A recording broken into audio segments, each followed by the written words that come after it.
Il nous avait promis qu'il ferait beau, histoire de démentir la légende sur sa chère Bretagne. Daniel Pochard est attaché à sa terre comme son père et son grand-père avant lui. C'est la 5e génération qui travaille sur cette ferme du pays brestois. Allez, allez! Les mêmes gestes, 2 fois par jour, depuis plus de 100 ans. Il y a eu un petit peu de cochon il y a très longtemps. Mais oui, le lait, par contre, il y a toujours eu du lait sur l'exploitation. Son fils Kevin a été bercé au son de la treilleuse. Aujourd'hui encore, il lui arrive de rejoindre son père auprès des vaches. Mais à 24 ans, le plus jeune des fils Pochard a décidé de révolutionner l'exploitation laitière. Fini les vaches, place au yaourt. Un yaourt fermier, artisanal, un yaourt authentique. Nous, on est des produits fermiers. Donc, dès que le temps il change, dès que les animaux sont plus à l'herbe, notre produit change. Et c'est ça qui est beau par rapport à un produit qui va être standardisé et toujours le même goût. Un pot qui fleure bon la tradition donc. Et si Kevin a choisi ce créneau, ce n'est pas par hasard. 2 fois par semaine, il livre les grandes surfaces de la région. En 6 mois à peine, il est déjà présent dans une quinzaine de magasins. Bonjour. Ça va? Oui. Bon. Ce chef de rayon n'a pas hésité devant les yaourts Ker Arbeleg de Kevin. Les clients en redemandent. On sent bien au niveau de la clientèle qu'il y a une attente sur ces produits-là. Par temps de crise, c'est vrai que les gens ont tendance à se réfugier dans des valeurs anciennes et à revenir sur l'authenticité comme ça. La preuve, Kevin n'est pas seul. À côté de ses pots, ceux de Kereux ou Kerrenan. Sans oublier Malo, Petit Basque, La Fermière ou Bonne Maman. Le yaourt tradition, c'est la tendance du moment, plus 30% de ventes en 2 ans. Toutes les enseignes ont relégué en bas des rayons les basiques nature ou fruités à prix cassé. De 4,40 € à plus de 8 € le kilo, le yaourt tradition est jusqu'à 5 fois plus cher que le classique. Un vrai budget, mais visiblement, les clients sont prêts à mettre le prix. Je préfère en prendre moins et d'avoir le bon goût du bon yaourt. C'est authentique, c'est bon. C'est un petit plaisir, voilà. La tradition fait vendre, une aubaine pour des dizaines de marques, celles qui en ont toujours fait leur fonds de commerce, celles qui y voient une occasion de se refaire une jeunesse, et même de toutes petites qui tentent de se faire un nom au-delà de leur région. Toutes se battent aujourd'hui pour vendre de vieux pots à l'ombre des géants du secteur. Pour faire un yaourt, il n'y a pas 36 000 recettes. Il faut du lait. Mais pour faire un yaourt à l'ancienne, il y a dans la fabrication quelques critères qu'il faut impérativement respecter.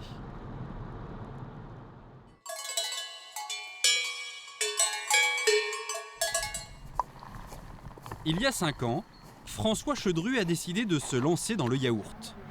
Il a repris cette ferme normande, la ferme des Peupliers. Salut Sam. Ça roule? Ça va. Bon. Ici, cela fait 50 ans que l'on fait du yaourt à l'ancienne. Qu'est-ce qui est tombé? Et depuis un demi-siècle, il y a 2 règles que l'on respecte à la lettre pour faire ces petits pots vendus dans les fromageries et sur les marchés. La première, c'est l'alimentation des vaches laitières.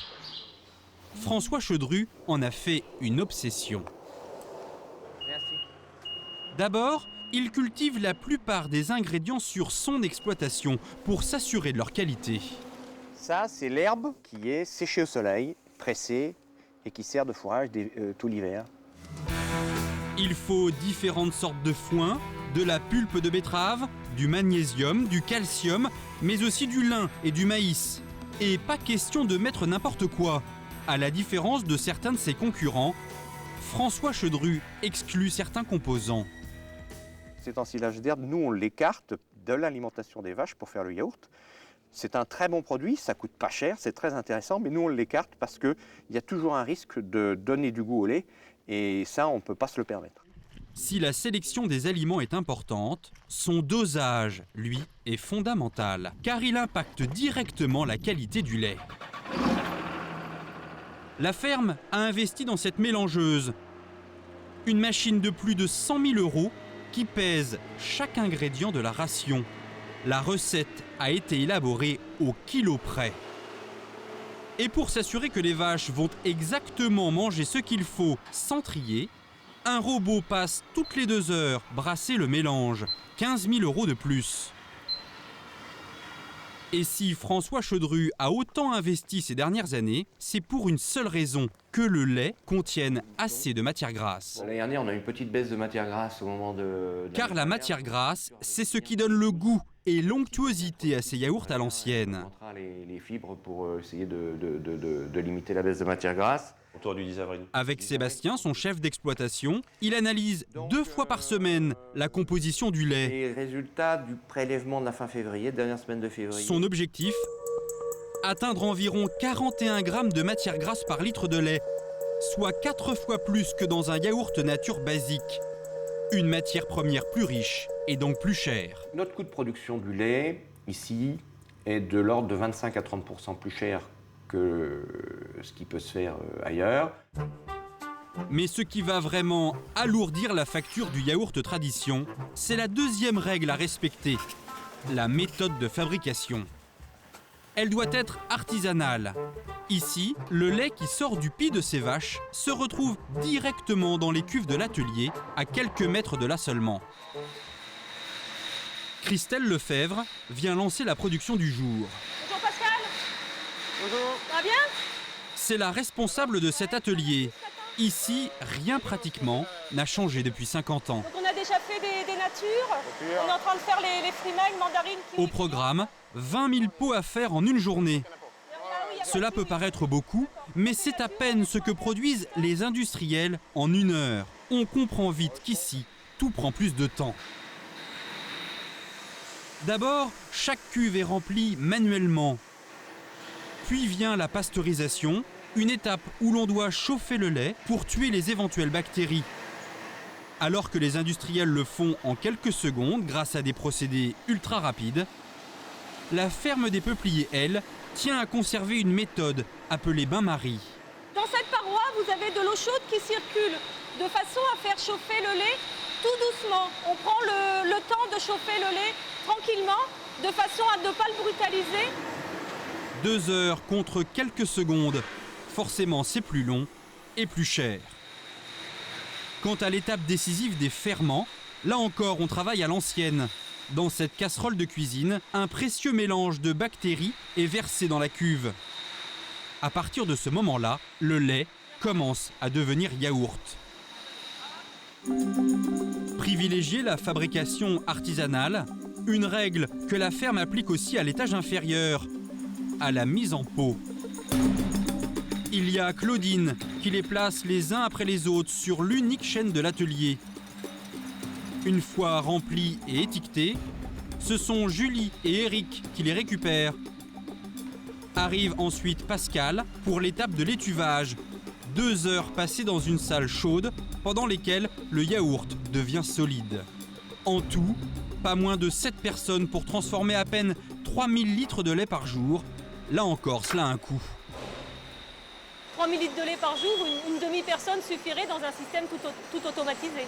Forcément, c'est un coût qu'on retrouve dans le pot. Forcément un petit peu, mais bon, après, il faut savoir si on veut du traditionnel, de l'authentique et du goût. Un goût qui au final coûte cher. Si on résume, il y a d'abord le verre, 8 centimes environ. Le lait, minutieusement produit, et les ferments, 8 centimes. Les charges courantes, 6 centimes. La main-d'œuvre, 12 centimes. La ferme des Peupliers débourse environ 34 centimes pour fabriquer un yaourt nature au lait entier. Au final, un pot de yaourt à la ferme est 4 fois plus cher à produire qu'un yaourt industriel ordinaire. Du coup, dans le magasin, c'est aussi plus cher. Le yaourt est revendu 60 centimes pièce contre 15 pour un basique en supermarché. Ce qui permet à la PME d'encaisser environ 5 centimes de marge sur chaque pot nature. Vous avez fait une radia, c'est à vous tout ça là? Oui. Qu'est-ce que vous avez pris? Parce qu'on aime Cerises, je sais pas, agrumes. Fruits des bois. 90 yaourts, des natures, des fruités, le plein pour le mois. Le budget n'est pas négligeable. Alors 55,68. Mais pour ses habitués, rien ne vaut un bon yaourt au lait entier. Ça n'a rien à voir avec un yaourt industriel. C'est pas le même prix. Bon, oui, il y a une différence, mais bon, la qualité est là. Donc je préfère en manger un petit peu moins, un peu moins, mais que ce soit meilleur. L'an dernier, la ferme a écoulé 6 millions de ses petits pots. La tradition fait vendre, et de grandes marques, parmi les leaders du marché, l'ont bien compris. Persuadés que l'on pouvait faire de l'authentique à grande échelle, ils se sont lancés sur le marché de la tradition, mais avec leur méthode, celle de la production industrielle. Quand la laitière faisait ses yogourts, elle les faisait au lait entier. Comme autrefois, Elle doit en avoir une crampe au bras. Depuis 1973, la laitière verse et reverse son lait dans les pots. Aujourd'hui, elle a changé de propriétaire. Chambourcy a été racheté par Nestlé. Mais Gilles Pacaud, l'un des anciens directeurs du groupe, se souvient très précisément des débuts de l'aventure et de la nécessité de communiquer sur un yaourt à l'ancienne. Voilà la fameuse laitière. On est dans l'instant de la préparation de toujours. Car la laitière est avant tout un coup de maître marketing. Dans les années 70, les Français ont le choix entre des yaourts nature classiques ou allégés, et puis c'est tout. Du basique, assez standard, l'équipe de Chambourcy pense qu'il y a un coup à jouer avec un produit différent. Pour arriver à ce produit, la recette qu'ils vont rechercher est une recette à base de lait entier avec des ferments spécifiques. Mais au-delà de la recette, Chambourcy va marketer son produit pour vendre de l'authenticité. Le pot déjà. Alors qu'à l'époque ils sont tous en plastique ou en carton, la marque reprend ceux des fermes. L'avantage du pot vert étant bien sûr qu'on voit à travers le produit et donc toute la qualité du produit peut être exprimée. La quantité ensuite. Il faut donner le sentiment d'un produit gourmand. Alors on sort un yaourt de 150 grammes, 25 grammes de plus que les concurrents de l'époque. Enfin, le logo. Ce tableau de Vermeer colle parfaitement au message que la marque veut faire passer aux consommateurs. Le renvoi symboliquement à cette image d'antan, si j'ose dire, est facilement associé à une qualité supérieure du produit. En jouant le registre de l'authenticité à tous les niveaux du produit, Chambourcy puis Nestlé veulent à tout prix donner l'image d'un yaourt fermier, alors que sa fabrication est standardisée. Les chaînes tournent 24 heures sur 24.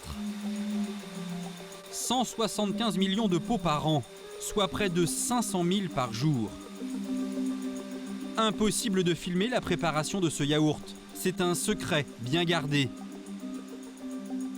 Mais pour arriver à produire autant de pots par an, la multinationale a légèrement adapté la recette.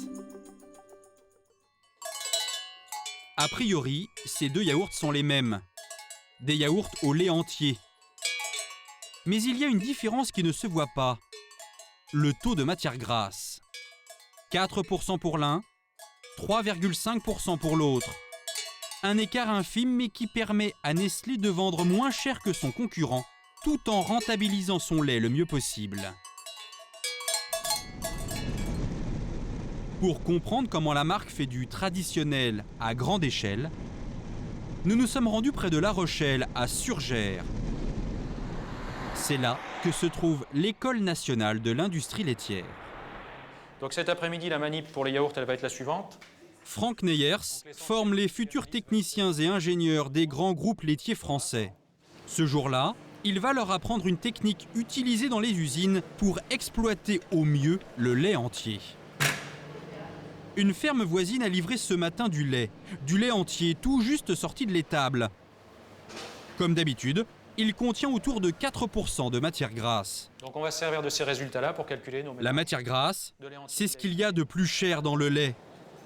Les industriels tentent donc de l'économiser en maîtrisant au mieux le taux de matière grasse dans le lait. Pour cela, ils vont tout simplement diluer le lait. D'abord, ils en prélèvent une partie. Ce lait, ils vont ensuite l'écrémer grâce à cette machine qui sépare le lait de la matière grasse. Donc là, on a la centrifugation qui se fait à l'intérieur, on a la séparation des deux produits, le lait écrémé et la crème. À gauche, le lait à 0%, beaucoup plus clair. À droite, plus épaisse, la crème et toute sa matière grasse. Il ne reste plus qu'à reverser du lait écrémé dans le lait d'origine pour le diluer et obtenir ainsi un lait moins riche, à seulement 3,5% de matière grasse. C'est plus vraiment du lait entier comme il était entier quand il est sorti de la vache. Ce n'est plus du lait entier qui sort du pied de la vache, c'est du lait entier au sens légal du terme. Car en France, même dilué, le lait est considéré comme entier à partir du moment où il atteint ce seuil de 3,5% de matière grasse. En se calant sur ce taux minimum et en standardisant ainsi son lait, Nestlé peut donc proposer des yaourts au lait entier à moindre coût. Mais ce n'est pas le seul avantage. En écrémant une partie du lait, l'industriel optimise sa matière première, car la crème économisée va être réutilisée. Effectivement, cette matière grasse, on ne va pas l'acheter, on va la valoriser. Ça peut être utilisé pour faire des crèmes glacées, pour faire d'autres crèmes dessert, enfin. La majorité des produits laitiers sont standardisés en matière grasse.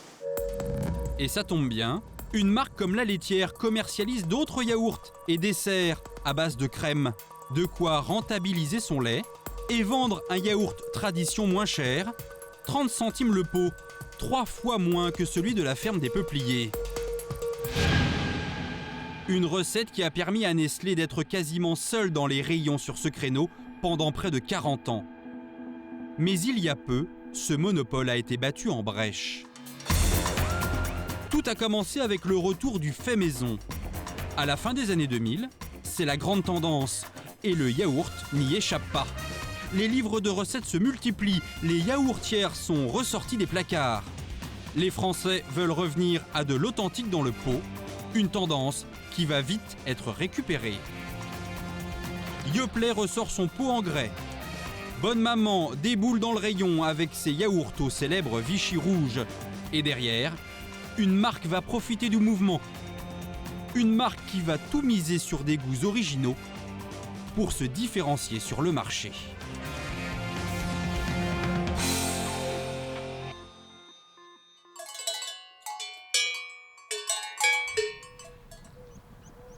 Ne cherchez pas les vaches et les vertes prairies. Nous sommes à Aubagne, dans le pays de Pagnol, des cigales et des collines. C'est pourtant ici que se situe la nouvelle usine de La Fermière. Quand Jean-Jacques Tarpignan rachète cette marque régionale vieille de 60 ans, il est certain qu'il peut la dépoussiérer et utiliser son histoire pour en faire un produit tendance. La Fermière, ce sont de gros pots en grès très colorés, du verre ou des cartons paraffinés. Bref, des matières très à la mode. Et ça marche. Plus 25% de chiffre d'affaires en 2 ans. La marque veut revisiter la tradition. Régulièrement, nous sortons de nouveaux parfums et de nouvelles recettes.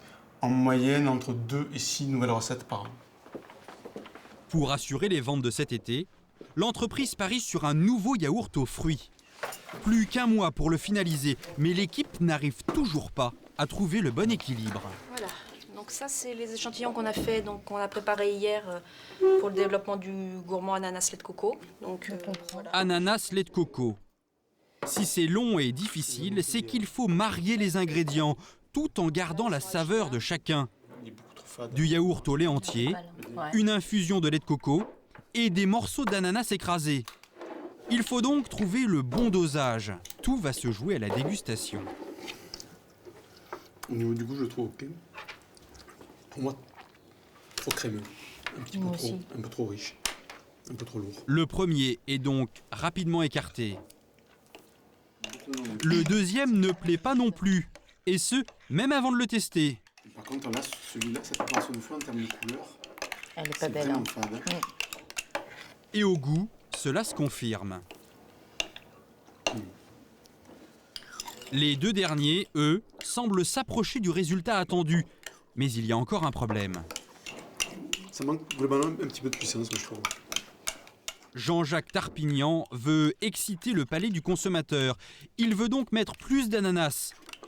Seulement le fruit, c'est ce qu'il y a de plus cher. Et s'il veut rester dans son budget, il ne peut pas dépenser plus de 15 centimes pour le fruit. On a encore une petite marge de manœuvre si on veut encore améliorer au niveau de la puissance du fruit ou pas? Ah oui, je peux faire retravailler la préparation, oui. Même en termes de coût, on a encore une petite marge de manœuvre? Après, forcément, un boost aromatique, on aura un petit surcoût. Hein, oui. 3 centimes de plus exactement. Non. Ça change les valeurs. Une fois les comptes refaits, ça passe. Surprendre, oui, mais en restant rentable. C'est même au dixième de centime que se font les calculs là. On est sur ce genre de réflexion. Car chaque centime ajouté ici se chiffre en millions d'euros à l'usine, où il n'est plus question de yaourt unique vendu sur papier glacé. Car ce n'est pas 1, 10 ou 100 pots d'ananas lait de coco qui vont être fabriqués, mais plus de 300 000. On est bien loin de l'atelier des débuts. La fermière est désormais un produit de masse. 30 millions de pots sont sortis l'an dernier de ces chaînes. Et si les Provençaux peuvent assurer la cadence, c'est qu'ils ont su optimiser leur production en reprenant des méthodes propres aux grands industriels. Il est 15 h.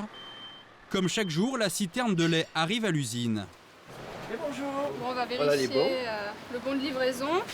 Donc, 17 000 litres de lait récoltés dans des dizaines de fermes des Alpes, à 250 km de là. À la réception, une donnée intéresse particulièrement l'usine. Principalement déjà la matière grasse du lait. Vérifier qu'elle est bien à 36 car on travaille sur un lait entier. Du lait entier, oui, mais déjà standardisé, comme chez tous les grands industriels, histoire de gagner du temps. Jérôme, j'envoie le lait. Et pour aller toujours plus vite, la plupart des tâches ont été automatisées. Les recettes sont lancées par ordinateur. Chaque citerne reçoit le signal pour envoyer les ingrédients, qui parcourent des mètres et des mètres de tuyaux avant d'être mélangés.